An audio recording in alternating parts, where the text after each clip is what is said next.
Assalamualaikum warahmatullahi wabarakatuh. Hai teman-teman, jangan lupa like, comment, and subscribe ya. Dan jangan lupa nyalakan lonceng notifikasi. Video ini dibuat untuk memenuhi tugas mata kuliah Filsafat Pendidikan dengan dosen pengampu Ibu Nurul Askia, SPD, MPD. Dengan tema Pengantar Filsafat Barat dari buku Dr. Zainal Abidin.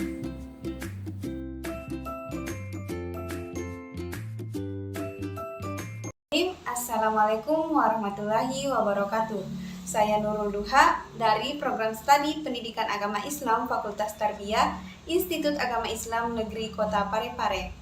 Dengan hormat, saya ucapkan kepada Ibu Nurul Askia, SPD, MPD, selaku dosen pengampu pada mata kuliah Filsafat Pendidikan.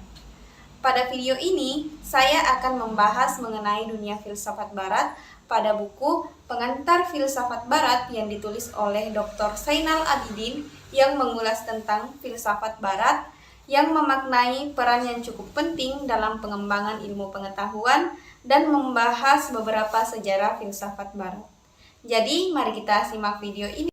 Pada bab 1 membahas sistem filsafat.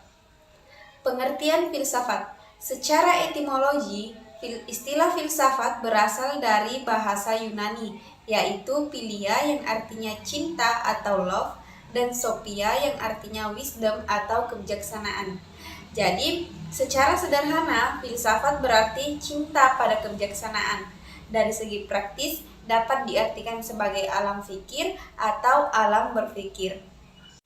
Ada beberapa bidang-bidang dan bagian-bagian filsafat. Jika kita mengamati karya-karya besar para filsuf, maka kita bisa membedakan adanya 3 tema besar dalam kajian filsafat, yakni kenyataan merupakan bidang kajian metafisika, nilai merupakan bidang kajian aksiologi, dan pengetahuan merupakan bidang kajian epistemologi. Ada 3 bagian cabang-cabang filsafat. Yang pertama yaitu metafisika, epistemologi, dan aksiologi. Metafisika memiliki 4 subcabang, yaitu ontologi, kosmologi, filsafat manusia, dan filsafat agama. Nah, subcabang dari epistemologi yaitu teori pengetahuan, logika, filsafat bahasa, dan filsafat ilmu pengetahuan. Sedangkan subcabang dari aksiologi yaitu etika, estetika, filsafat sosial dan politik, dan filsafat hukum. Pada bab 2 membahas tentang sejarah filsafat barat. Filsafat barat lahir di Yunani pada abad ke-16 dan ke-5 sebelum Masehi dan berkembang di Eropa, khususnya Eropa Barat, Amerika Serikat, Kanada, dan Australia. Filsafat barat erat hubungannya dengan ilmu pengetahuan. Nah, sejarah filsafat barat terbagi dalam 4 periode, yaitu periode Yunani kuno, abad pertengahan, modern, dan kontemporer. Pada periode pertama yaitu filsafat Yunani kuno pada tahun 600 sampai 500 sebelum Masehi. Filsafat Yunani dimulai sejak abad ke-6 sebelum Masehi, namun sebelum lahirnya filsafat telah ada beberapa kondisi yang perlu untuk kita ketahui. Menurut Barthes tahun 1975, kondisi-kondisi tersebut adalah mitologi, kesusastraan, pengaruh ilmu pengetahuan dari bangsa timur yaitu Mesir dan Babilonia, dan kehidupan sosial politik. Pada masa Yunani kuno ada beberapa filsuf yang membahas tentang alam. Sejarah filsafat Yunani diawali dengan munculnya filsafat alam.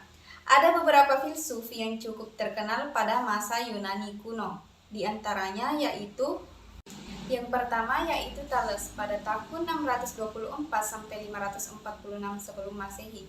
Dianggap sebagai filsuf pertama di Yunani. Menurutnya, prinsip pertama alam semesta yaitu adalah air.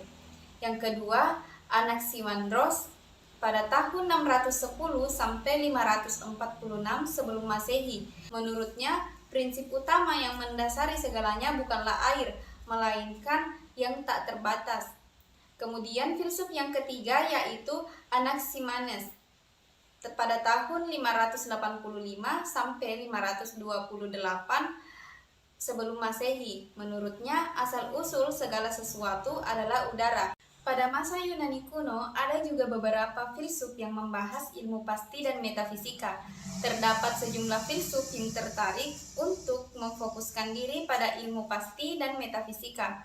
Tokoh-tokohnya antara lain yaitu yang pertama, Pitagoras pada tahun 570 sampai 490 sebelum Masehi.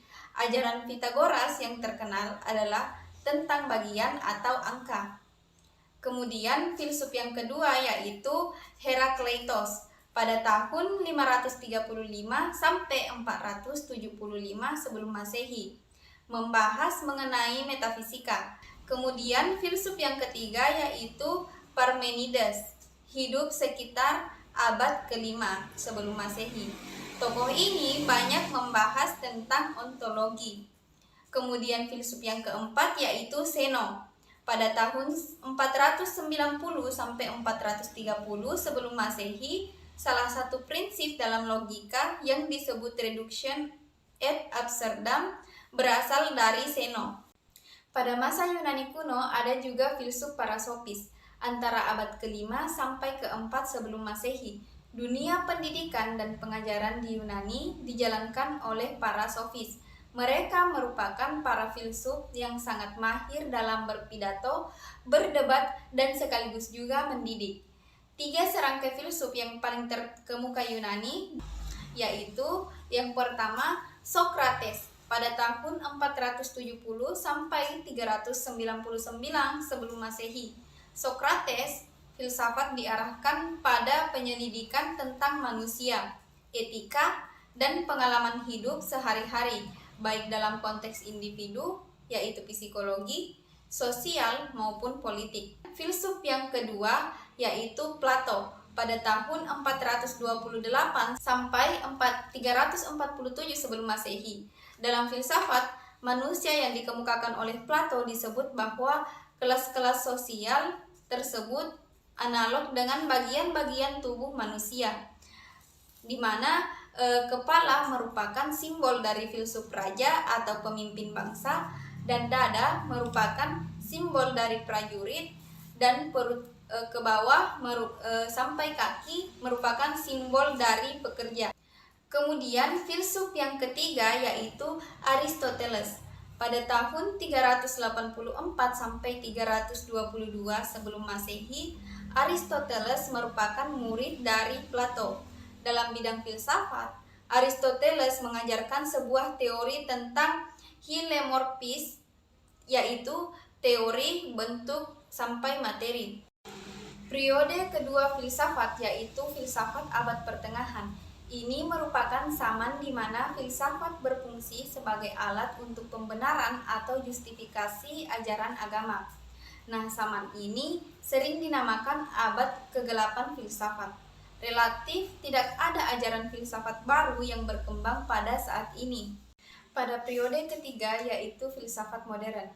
Filsafat modern berawal pada paruh kedua abad ke-16 Masehi.